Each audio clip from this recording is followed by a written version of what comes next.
Hello दोस्तों, स्वागत है आपके अपने यूट्यूब चैनल दीक्षा स्टडी में। आज हम क्लास 10th की बहुपद के बेसिक पढ़ने वाले हैं। जो क्लास 10th में हर बार आते हैं बहुपद से क्वेश्चन, ऑब्जेक्टिव और सब्जेक्टिव यहाँ से बनेंगे आपको, तो उसका बेसिक आज हम लोग देखने वाले हैं। बेसिक में क्या देखेंगे दोस्तों, जैसे उसका परिभाषा देख लेंगे, उस बहुपद को कितने प्रकार से हम लोग पढ़ते हैं वो देख लेंगे। तो आज वो सब बेसिक देखने वाले हैं।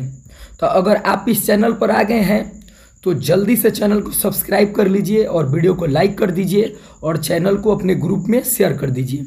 तो चलिए दोस्तों स्टार्ट करते हैं हम लोग। पहला पॉइंट है हमारे पास, देखिए आप स्क्रीन पर देख रहे हैं कि बहुपद क्या होता है। बहुपद क्या होता है तो देखिए इसको इस रूप में लिखा गया है कि ए बेस, इसको बोलेंगे A base 0 plus a1x plus a2x square plus dash dash dash plus an x के पावर n के रूप में रहने वाला व्यंजक बहुपद कहलाता है। हम फिर एक और परिभाषा आपको बताएंगे, ये तो लिख दिया गया है, आप कॉपी में नोट कर सकते हैं, लेकिन आप याद रखिए कि जब चर और अचर, चर और अचर किसी दोनों संख्या में से कोई संख्या साथ में हो और उसका घात जो हो पूर्ण संख्या हो, दोस्तों याद रहना चाहिए ये बात, घात क्या हो, पूर्ण संख्या हो, वो एक बहुपद कहलाएगा।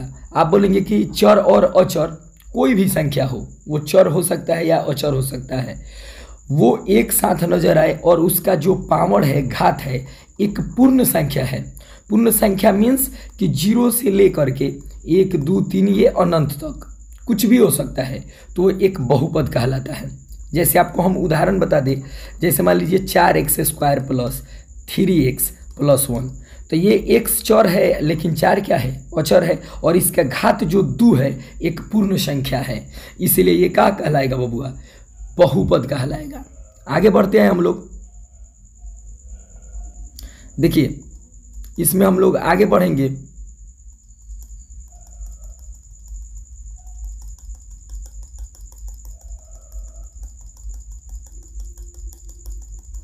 इतना जान गए हम लोग। अब जानेंगे कि बहुपद के घात, दूसरा हेडिंग आप देख रहे होंगे स्क्रीन पर, बहुपद के घात। तो बहुपद के घात के मतलब हुआ कि कोई भी बहुपद लिखा हो, जैसे हम लिख रहे हैं, देखिए स्क्रीन यहाँ पर 4x स्क्वायर, तो ये जो आपको 2 दिखाई दे रहा है ये घात है इसका, ये बहुपद का घात है। जैसे 4x3, ये 3 जो है एक बहुपद का घात है, यही तो घात बोलते हैं। लेकिन बहुपद में जो सबसे बड़ होगा वही उसका घात होगा। जैसे कोई लिख दे, जैसे हम पेज चेंज कर रहे हैं, देखिए अगर कोई लिख दे 4x के पावर 3, 6x के पावर मान लीजिए 2 और मान लीजिए 3x प्लस 1, यहाँ पर एक घात है, तो ये बहुपद तो है आपका, लेकिन इसमें बड़ जो घात होगा वही बहुपद के घात होगा। आप स्क्रीन पर देख रहे हैं विद्यार्थी कि इसका घात क्या है, 3 है, इसका घात क्या है, 2 है, इसका घात क्या है, 1 है, तो सबसे बड़ 3 है तो इसका घात 3 होगा, आप याद रखेंगे। क्लियर? आगे बढ़ते हैं, चलिए आगे बढ़ते हैं हम लोग दोस्तों। आगे बढ़ेंगे,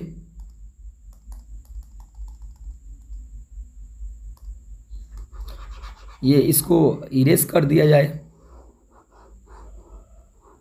बहुपद के घात तो जान गए हम लोग, अब जानेंगे शून्य बहुपद। शून्य बहुपद के अर्थ है कि शून्य बहुपद उसको बोलते हैं जिसमें p of x equal to 0 आ जाए, यानी कोई बहुपद लिखा जाए उसका वैल्यू 0 के बराबर हो जाए, वो बहुपद है। वो कौन बहुपद है? शून्य बहुपद है। क्लियर? इसका घात बताया नहीं जा सकता है, इसका घात कुछ भी हो सकता है, तो वो शून्य बहुपद कहलाएंगे, आप याद रखेंगे दोस्तों। चलिए उसके बाद अचर बहुपद।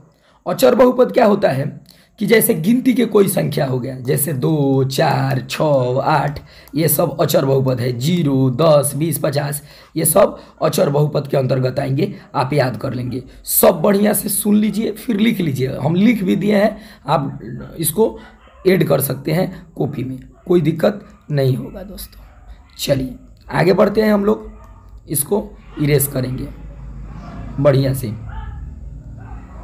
चलिए अचर जान गए तो देखिए यहाँ पर उदाहरण दिया है कि पी ऑफ एक्स बराबर 4 पी ऑफ एक्स बराबर 9, आराम से याद कर सकते हैं, कोई दिक्कत नहीं है। चलिए आप एक और बात याद रखेंगे दोस्तों कि बहुपद को हम G of x, Q of x, R of x, P of x इस सब से लिख सकते हैं।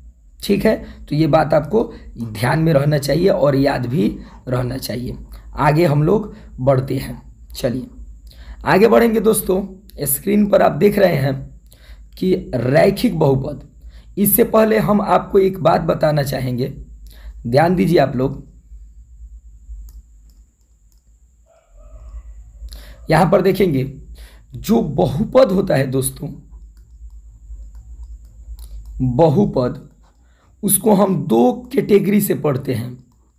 एक घात के अनुसार, घात के अनुसार, एक पढ़ेंगे हम लोग पद के अनुसार, पद के अनुसार। कोई दिक्कत नहीं है। अगर कोई पूछे आपसे कि बहुपद को कितने तरीके से पढ़ेंगे हम लोग, तो बहुपद को दोस्तों हम लोग पढ़ेंगे दो तरीका से, एक घात के अनुसार, एक पद के अनुसार। क्लियर? जो आपको स्क्रीन पर पहले से अपलोडेड है, देखिए यहाँ पर आप देख रहे हैं। देखिए यहाँ से घात के अनुसार पढ़ेंगे तो रैखिक बहुपद, जिसको एक घातीय बहुपद कहते हैं, द्विघातीय बहुपद और त्रिघातीय बहुपद पढ़ेंगे। आप पद के अनुसार पढ़ेंगे तो एक पदीय बहुपद, द्विपदीय बहुपद और त्रिपदीय बहुपद पढ़ेंगे। जैसे आप स्क्रीन पर देखेंगे, यहाँ पर हम बता रहे हैं आपको, ये घात के अनुसार, इसको इरेज कर रहे हैं। देखिए जब हम देखेंगे तो घात के अनुसार जो होगा, अनुसार कॉपी में जरूर नोट करेंगे आप, बहुपद, तो हम देखेंगे घात के अनुसार बहुपद रैखिक बहुपद, रैखिक बहुपद जिसको एक घातीय बहुपद भी बोलते हैं, एक घातीय बहुपद। क्लियर? दूसरा पढ़ेंगे दोस्तों द्विघातीय बहुपद। तीसरा पढ़ेंगे हम लोग त्रिघातीय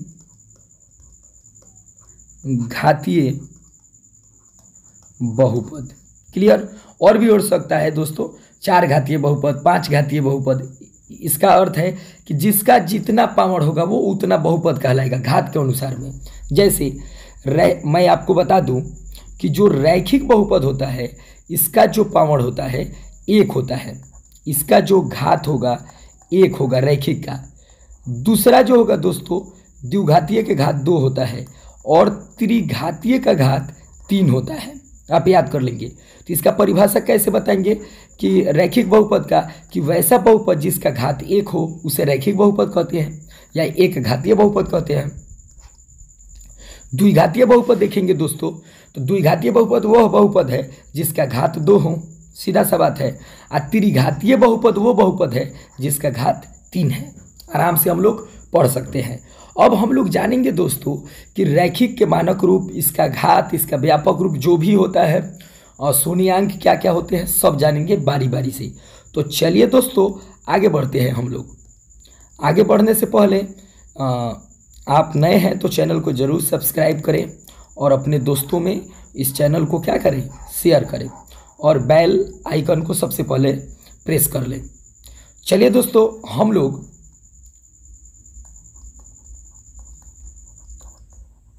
रैखिक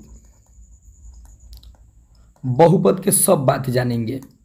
देखिए रैखिक का घात जो होता है 1 होता है, आप याद रखेंगे। ठीक, इसका हल जो होता है, या हल को आप शून्यांक भी बोल सकते हैं, वो भी क्या होता है, 1 होता है। क्या होता है, -b/a होता है। क्लियर? और इसका जो ग्राफ होता है, ये पहला पॉइंट हो गया आपका, ये दूसरा पॉइंट हो गया, तीसरा पॉइंट है ग्राफ। इसका जो ग्राफ होता है दोस्तों वो होता है सरल। क्या होता है? सरल होता है, आप याद रखेंगे। और रैखिक बहुपद का इसका मानक रूप जो होता है, मानक रूप ax प्लस बी होता है। ax plus B a not equal to 0 होता है। क्लियर?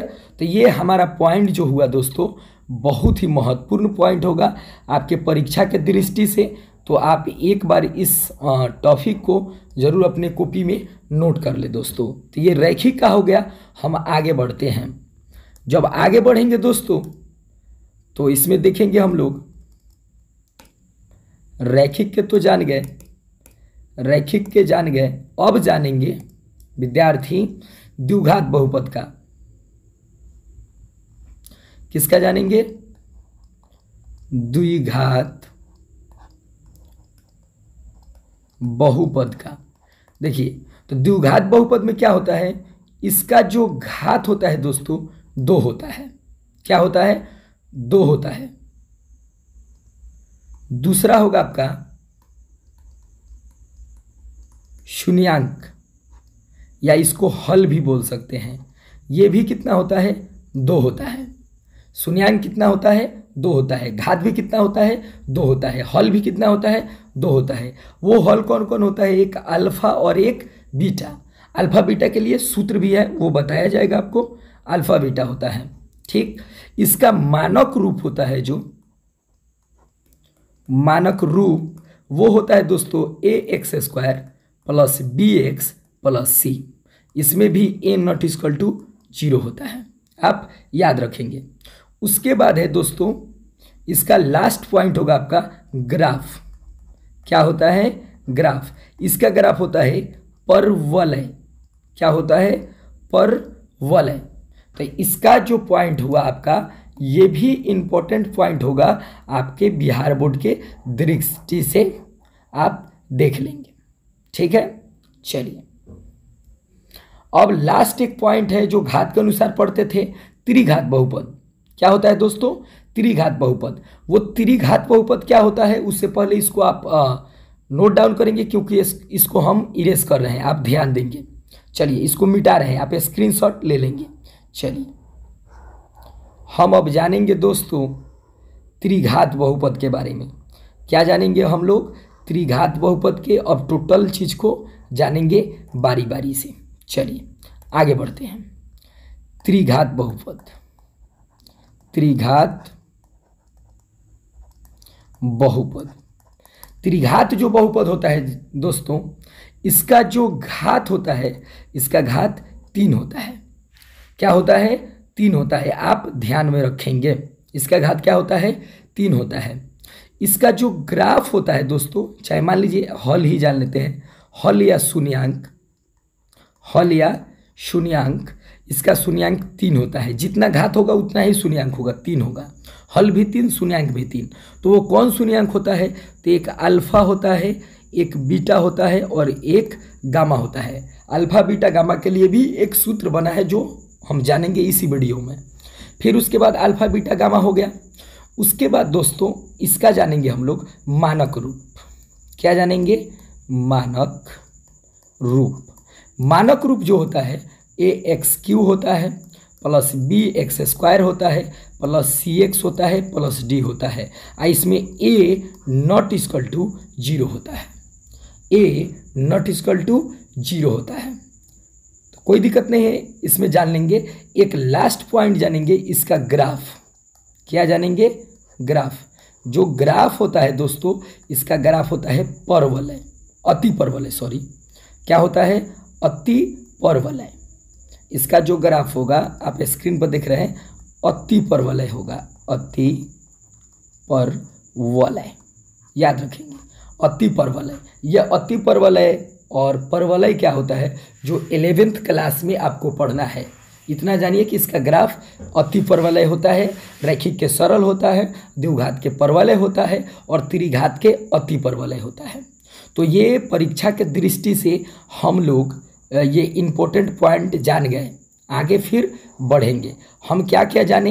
रैखिक बहुपद के बारे में जाने, द्विघात बहुपद के बारे में जाने, त्रिघात बहुपद के जाने और घात के अनुसार जाने। ठीक है।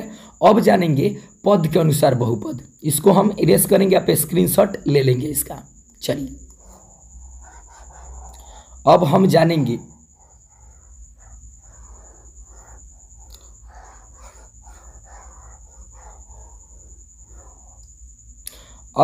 हम लोग पद के अनुसार बहुपद। पद के अनुसार बहुपद हम लोग क्या जानेंगे दोस्तों? तो देखिए, पद के अनुसार में जानेंगे एक पदी बहुपद। क्या जानेंगे? एक पदी बहुपद, यानी कि हम बोल सकते हैं एक पदी बहुपद। एक पदी बहुपद के मतलब एक पद जिसमें हो, जैसे 3x 4x 5x, ये सब अलग अलग है, ये सब एक पदी बहुपद है, क्योंकि एक पद है, गिनेंगे तो एक बार है। पद एक पद है, लेकिन बहुपद के घात गिनेंगे तो एक घातीय बहुपद है। ठीक है, इसमें और भी उदाहरण हो सकते हैं। 3x², ये पद एक है लेकिन घात 2 है, आप ध्यान रखेंगे। दूसरा होगा दोस्तों द्विपदी बहुपद। द्विपदी बहुपद यानी कि इसमें 2 पद होता है। द्विपदी बहुपद में 2 पद, जैसे आपको मैं बता दूं 4x + 1 2 पद है, एक पद 2 पद। और हो जाएगा 3x² + 6, ये घात 2 है, तो हम घात तो नहीं पढ़ रहे हैं, पद पढ़ रहे हैं, पद 2 ही है, घात से कोई मतलब नहीं है, घात कुछ भी हो सकता है, लेकिन इसका पद 2 है। ठीक है, चलिए त्रिघात बहुपद अब जानेंगे। त्रिपदी बहुपद, त्रिपदी बहुपद। त्रिपदी बहुपद, तो त्रिपदी बहुपद मतलब होता है जिसका 3 पद हो, जैसे 3x² + 4x + 1, ये 3 पद है, ये घात से कोई मतलब नहीं है, पद 3 है। फिर हो जाएगा 2x² + 3x + 9, ये भी त्रिपदीय बहुपद है। मान लीजिए यहाँ पर क्यों रहता, तो घात के अनुसार त्रिघातीय बहुपद होता है, लेकिन पद के अनुसार गिनेंगे तो ये 3 बार है, तो 3 पदीय बहुपद है। क्लियर? चलिए, तो आज हम जाने आपका घात के अनुसार बहुपद और पद के अनुसार बहुपद, मानक रूप जाने, सब सूत्र जाने। वीडियो बड़ा हो जाएगा, इसका हम लोग पार्ट 2 का इंतजार करेंगे, पार्ट 2 का इंतजार करेंगे। उसमें हम ऑल फार्मूला, जितना इसके फार्मूला है, इंपोर्टेड फार्मूला, सब बता देंगे। लेकिन जब तक आप वीडियो पूरा देखेंगे और वीडियो को लाइक करेंगे, चैनल को सब्सक्राइब करेंगे, अपने ग्रुप में शेयर करेंगे, क्लास 10th के बहुत ही बढ़िया टॉपिक होगा दोस्तों। फिर मिलते हैं नेक्स्ट वीडियो में, जब के लिए जय हिंद।